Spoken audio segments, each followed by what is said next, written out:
बिस्मिल्लाहिर्रहमानिर्रहीम। अस्सलाम वालेकुम दोस्तों, आप जानते हैं कि बिल्ली रात को अक्सर घर में क्यों आती जाती रहती हैं। अगर आप ये चाहते हैं कि आपके रिस्क में, आपकी दौलत में बहुत ज़्यादा बरकत हो, आपके घर से रिस्क और दौलत कभी भी ख़त्म ना हो, आपका चूल्हा हमेशा चलता रहे, कभी भी आपके घर में गुर्बत और तंगदस्ती ना आए, तो अगर आपके घर में बिल्ली आती जाती रहती है तो आप बिल्ली के साथ ये दो काम लाजमी करो। इंशाअल्लाह अज़्ज़ व जल कभी भी आपके घर में गुर्बत और तंगदस्ती नहीं आएगी। रिस्क और दौलत घर में इतना आएगा कि आप हैरान रह जाएंगे। अल्लाह पाक ने आपको किस कदर नवाजा है। तो दोस्तों, सबसे पहले तो मैं ये बात करता हूँ कि बहुत से दोस्त सवाल करते हैं कि क्या बिल्ली पालना ये सुन्नत मुबारका है या नहीं है। तो देखिए कि बिल्ली पालना कोई सुन्नत मुबारका नहीं है, लेकिन बिल्ली के साथ मोहब्बत करना, बिल्ली को खाना डालना, बिल्ली को पानी पिलाना, ये नबी करीम सल्लल्लाहु अलैहि वसल्लम से साबित है। नबी करीम सल्लल्लाहु अलैहि वसल्लम के घर में अक्सर बिल्लियां आया जाया करती थी। तो नबी करीम सल्लल्लाहु अलैहि वसल्लम बिल्लियों को पानी, रोटी, दूध और गोश्त वगैरह डाल दिया करते थे और अपने घर वालों को भी यही तलकीन किया करते थे। जैसा कि अम्मा आयशा सिद्दीका रजी अल्लाह ताला अन्हा से साबित है कि एक मरतबा हजरत आयशा सिद्दीका रजी अल्लाह ताला अन्हा नमाज पढ़ रही थी कि एक औरत खाने की कोई चीज़ लेकर आपके घर में आई। तो हजरत आयशा रजी अल्लाह ताला अन्हा ने उस औरत को नमाज के अंदर ही इशारा किया कि खाना रख के चली जाओ। वो औरत खाना रख कर चली गई। आप अपनी बकिया नमाज पढ़ने में मसरूफ़ थी कि बिल्ली आई और उसने वो खाना शुरू कर दिया। जब हजरत आयशा सिद्दीका रजी अल्लाह ताला अन्हा नमाज से फारिग हुई तो आप उस खाने के पास गई और वो खाना शुरू कर दिया और उसी जगह से आपने खाया जहाँ से बिल्ली ने खाया था। तो किसी ने कहा कि आपने बिल्ली का जूठा खा लिया। तो हजरत अम्मा आयशा सिद्दीका रजी अल्लाह ताला अन्हा ने फरमाया कि मैंने नबी करीम सल्लल्लाहु अलैहि वसल्लम को फरमाते हुए सुना है कि बिल्ली नजिस और पलीद जानवर नहीं है, उसका जूठा नापाक नहीं होता। तो उसी तरह सहाबी रसूल है हजरत क़तादा रजी अल्लाह ताला अन्हु, आप एक मरतबा वज़ू कर रहे थे और जिस बर्तन में आपने वज़ू करने के लिए पानी लिया था तो एक बिल्ली आई और वो पानी पीने की कोशिश करने लगी, लेकिन बर्तन थोड़ा सा ऊंचा था, बिल्ली का मुंह बर्तन तक नहीं पहुंच सकता था। तो हजरत अबू क़तादा रजी अल्लाह ताला अन्हु ने बर्तन को थोड़ा सा टेढ़ा कर दिया ताकि बिल्ली आसानी से पानी पिए और वहां से चली जाए। तो आपकी भतीजी बड़ी हैरानगी के साथ आपको देखती रही कि बिल्ली ने आपका वजू का पानी पिया और चली गई और आपने उसी पानी से वजू कर लिया।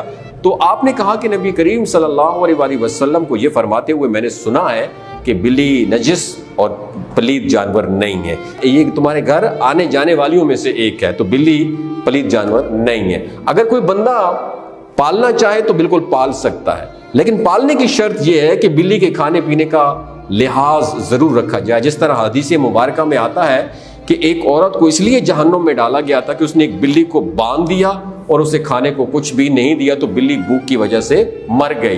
तो अगर आप बिल्ली पालना चाहते हैं तो खाने पीने का उसके लाजमी ध्यान आपने रखना है। बाकी जो आमतौर पर गली मोहल्लों में बिल्लियां पाली जाती हैं, घरों में पाई जाती हैं या गली मोहल्लों में पाई जाती हैं, तो उनको खाना खिलाना और उनको दूध डाल देना, उनको रोटी डाल देना, ये भी सुन्नत मुबारका से साबित है।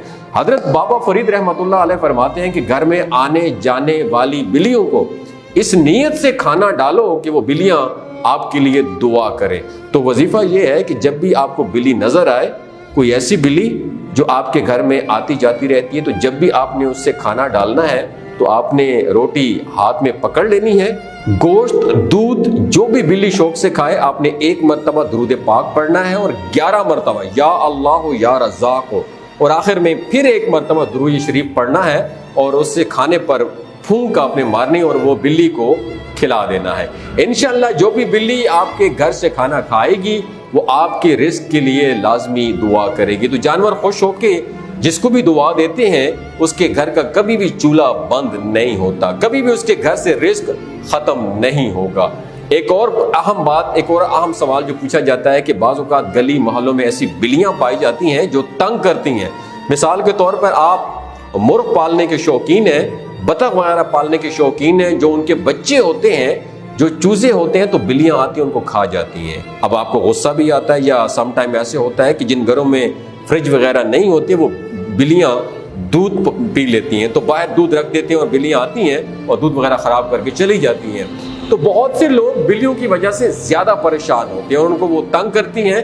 تو اگر کوئی ایسی بلی ہے جو آپ کو تنگ کرتی ہے، آپ اسے کھانا ڈالتے ہیں پھر بھی وہ باز نہیں آتی، تو یہاں پھر حکم شرعی یہی ہے کہ ایسی بلی جو بہت زیادہ تنگ کرتی ہو، اس نے ناک میں دم کر رکھا ہو، تو آپ اس کو مار بھی سکتے ہیں، لیکن مارنا اس طرح کہ اس کو زیادہ تکلیف نہ ہو۔ آپ گولی وغیرہ نہیں مارنی، آپ نے اس کو پکڑ کے ذبح نہیں کرنا، آپ جسٹ اس کو پھینک دیں، اور بہتر یہ ہے کہ آپ اس کو پکڑیں اور کسی دور جگہ پر چھوڑیں جہاں سے وہ واپس نہ آ سکے۔ اور بلی کی کبھی بھی آپ بد دعا نہ لیں، یعنی کہ بلی رکھی ہے تو اس کو بھوکا پیاسا نہ رکھیں، بلی کو کسی ایسی جگہ پر نہ ماریں جس میں اس کی ٹانگ ٹوٹ جائے، اس کو کچھ ہو جائے، خدا نہ خواستہ وہ آپ کو بد دعا بھی دے سکتی ہے، اور یہ ساتویں آسمان سے بھی اس کی بد دعا دور جاتی ہے۔ اور اگر بلی کسی کو بد دعا دے دے تو وہ اس کے لیے بہت زیادہ نقصان دہ ثابت ہوتی ہے۔ دوستوں، اگر بلی کے بارے میں یہ انفارمیشن آپ کو اچھی لگی ہو، دوسروں کے ساتھ ضرور شیئر کیجیے گا۔ بہت شکریہ۔